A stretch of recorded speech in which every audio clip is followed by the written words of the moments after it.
কাঠের উপর গু ঢেলে দিলি? হ্যাঁ মা, এখন শুধু ঠান্ডা হওয়ার পালা। দেখবি ঠান্ডা হলে এগুলো কেমন দেখায়। আমার তো এখনই দেখতে ইচ্ছে করছে। মা, তাড়াতাড়ি ঠান্ডা করে দাও না। হা হা হা হা, তোকে নিয়ে আর পারি না। দাঁড়া দিচ্ছি। যা, এই গামলাতে করে একটু ঠান্ডা পানি নিয়ে আয়। আচ্ছা মা, আমি এক্ষুনি যাচ্ছি।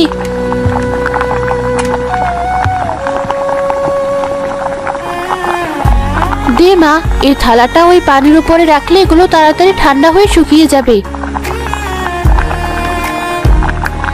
এবার বলো মা, এগুলো তুমি কি বানিয়েছো? এগুলো হলো খেজুর রসের লজেন্স। লজেন্স মানে আবার কি? লজেন্স চিনলি না? আচ্ছা, এগুলো হলো খেজুর রসের চকলেট।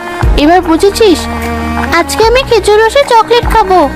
এই নে ধর, একটা খেয়ে দেখ দেখি। দাও মা, আমি এক্ষুনি খাচ্ছি। কি যে স্বাদই খেজুর রসের চকলেটের। এর কাছে তো বাজারের সব চকলেট ফেল। দাও মা, আমাকে আরো কয়েকটা চকলেট দাও। আমি আমার বান্ধবী সীমাকে খাওয়াবো। আচ্ছা, দিচ্ছি দিচ্ছি। তোর আনন্দ দেখে আমারও খুব আনন্দ হচ্ছে। আনন্দ হবে না?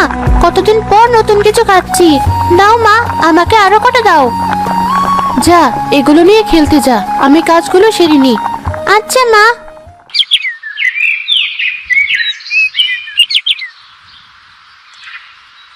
এই রে তো, এই দাঁড়া দাঁড়া বলছি। কি হয়েছে ফরিদ চাচা? কোথায় যাচ্ছ? সে শুনে তোর কাজ কি? তুই বল, তোর হাতে ওগুলো কি? কার থেকে চুরি করেছিস? কি বলছো তুমি? চুরি করবো কেন? এগুলো তো আমার মা বানিয়েছে। হ্যাঁ হ্যাঁ হ্যাঁ, অত সুন্দর দেখতে চকলেট তোর মা বানিয়েছে? সত্যি বলছি, মা বানিয়েছে। ওই যে সকালবেলা হারুন চাচা আমাকে রস দিল না, সেটা দিয়ে তো বানিয়েছে। তোমার বিশ্বাস হচ্ছে না? নাও, একটা খেয়েই দেখো। এই নাও চাচা, খেয়ে দেখো কি মজা। তাই নাকি? দেখি দেখি।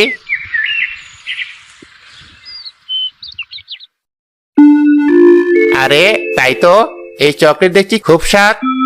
এবার বুঝলে তো আমি চুরি করিনি। হ্যাঁ হ্যাঁ, বুঝেছি। যা তুই এবার।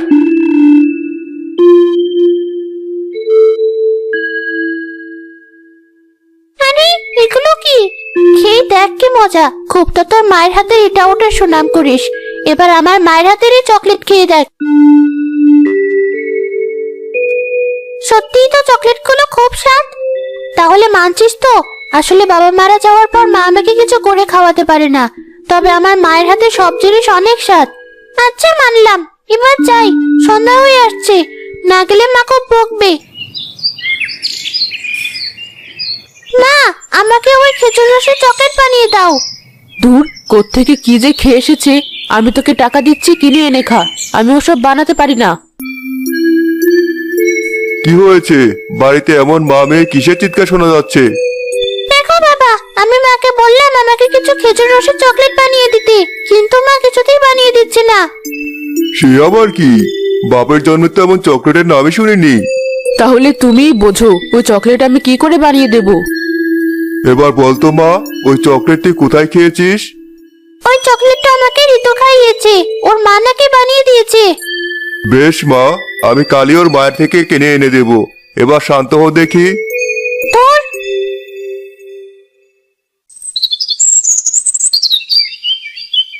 এই যে রোকেয়া বেগম, একবার এদিকে এসো দেখি। কি হয়েছে ভাইজান? আজ তো আমি দেরি করিনি, সময় মতোই এসেছি। হ্যাঁ বুঝলাম তুমি দেরি করোনি, কিন্তু তোমার প্রয়োজন এখন এই ইট ভাটায় ফুরিয়ে গেছে। তাই এই ধরো তোমার এই বাসের টাকা। কাল থেকে তোমাকে আর ইটের ভাটায় আসতে হবে না। এই আপনি কি বলছেন ভাইজান? কাজটা না থাকলে আমার যে খুব ক্ষতি হবে। মেয়েটাকে নিয়ে শেষে যে আমাকে পথে বসতে হবে। ওসব শুনে আমার কাজ নেই। আমার ব্যবসাটা ভালো চলছে না। এখন আমি যদি টাকা না পাই, তাহলে তোমাদের কি করে টাকা দেব? তাই যা বলছি শোনো, কাল থেকে তোমাকে আর আসতে হবে না।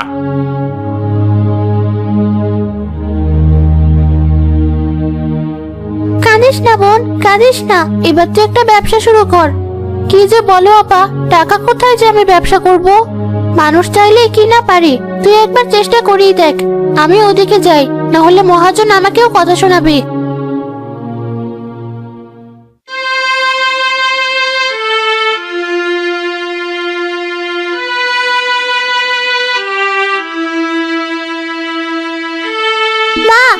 না, আল্লাহ সব ঠিক করে দেবে।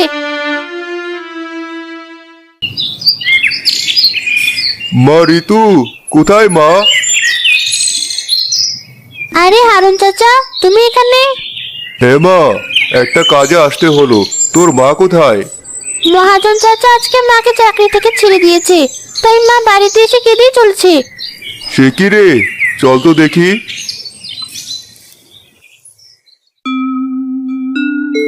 আরে ভাইজান, আপনি? হ্যাঁ ভাবি, আসলাম আপনার খেজুর রসের চকলেট কিনতে। আবার মেয়ে তো পাগল করে দিচ্ছে। কিন্তু ভাইজান, আমি তো ওই চকলেট বিক্রি করি না, ওটা তো আমি শখ করে ঋতুকে বানিয়ে দিয়েছিলাম। তাই নাকি? আর ওই চকলেট খেয়ে আমার মেয়ে এত পাগল হয়েছে, আর আপনি কিনা ওগুলো না বানিয়ে এখানে বসে কাঁদছেন? মানে? আহা, কাজটা চলে গেছে তাতে কি? আপনাদের তো কয়েকটা খেজুর গাছ আছে, আপনি চাইলে সেগুলো কাটিয়ে রস বানিয়ে জাল দিয়ে চকলেট বানিয়ে বেচতে পারেন। আর এত সুন্দর ব্যবসা না করে আপনি এখানে বসে কাঁদছেন। কিন্তু কে কিনবে ওই চকলেট? কে কিনবে আবার? দোকানে সাপ্লাই করলে সবাই হুমড়ি খেয়ে নেবে। আমি না হয় দোকানে কথা বলে দেব। ঋতুর বাবা তো আমার কাছের বন্ধু ছিল, তার পরিবারের জন্য আমি এটুকু করব না? হ্যাঁ মা, চাচা তো ভালো বুদ্ধি দিয়েছে। কিন্তু গাছ কাটানোর টাকা কোথায় ভাইজান? দেখছেন তো, ভাইজান বলে ডাকছেন, আবার টাকার চিন্তাও করছেন। আমি তো আমার গাছ রোজই কাটাই, সাথে না হয় আপনার গাছগুলো কাটানোর ব্যবস্থা করে দেব। আর আপনি ব্যবসা দাঁড়ালে সব টাকা শোধ করে দেবেন। সত্যি ভাইজান, আপনি আমার বড় উপকার করলেন। কি মজা!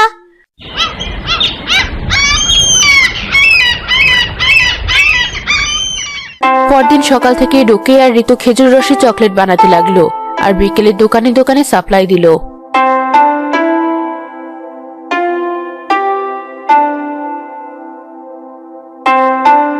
আচ্ছা ভাবি, এগুলো বিক্রি হলে আমি আপনার থেকে ডাবল চকলেট নেব, আপনি একদম চিন্তা করবেন না। আচ্ছা ভাই, তাই হবে।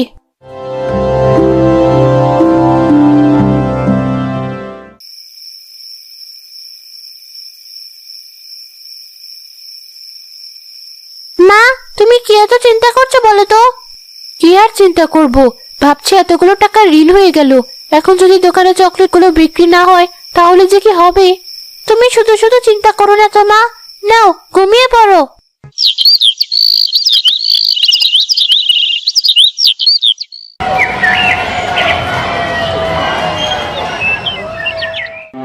আরে সকাল সকাল এত চেঁচামেচি কিসের?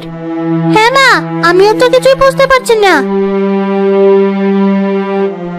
ঋতু মা, এ ঋতু, দরজা খোল মা। এ কি, এত লোক? হ্যাঁ ভাবি, সবাই এসেছে আপনার থেকে খেজুরের রসের চকলেট নিতে। হ্যাঁ ভাবি, এত স্বাদের নতুন চকলেট পেয়ে বাচ্চারা তো সব একদিনে কিনে ফেলেছে। আমার কিন্তু আরো অনেক চকলেট লাগবে। আরে ফরিদ চাচা, তুমিও এসেছো? হ্যাঁ রে, তো সেদিন অমন স্বাদের চকলেট খাওয়ালি, আমার তো এখনো মুখে লেগে আছে। তাই তো যখনই শুনলাম তোর মা ওই চকলেট বিক্রি করছে, তখনই পাইকারি দামে নিতে চলে এলাম। তাই নাকি? বেশ বেশ। এ কি মা, তুমি কাঁদছো কেন? আনন্দে কাচ্ছি। শখ করে বানানো জিনিস যে আমাদের জীবন বদলে ফেলবে কে জানতো। সত্যি হারুন ভাই, আপনার এই উপকার আমি কখনো ভুলবো না। তাই নাকি? বেশ তো, তাহলে আমাকে কিন্তু এমনি এমনি চকলেট দিতে হবে। আচ্ছা ভাইজান, তাই দেব। আপনার উপকারের কাছে এটা তো খুবই ছোট ব্যাপার।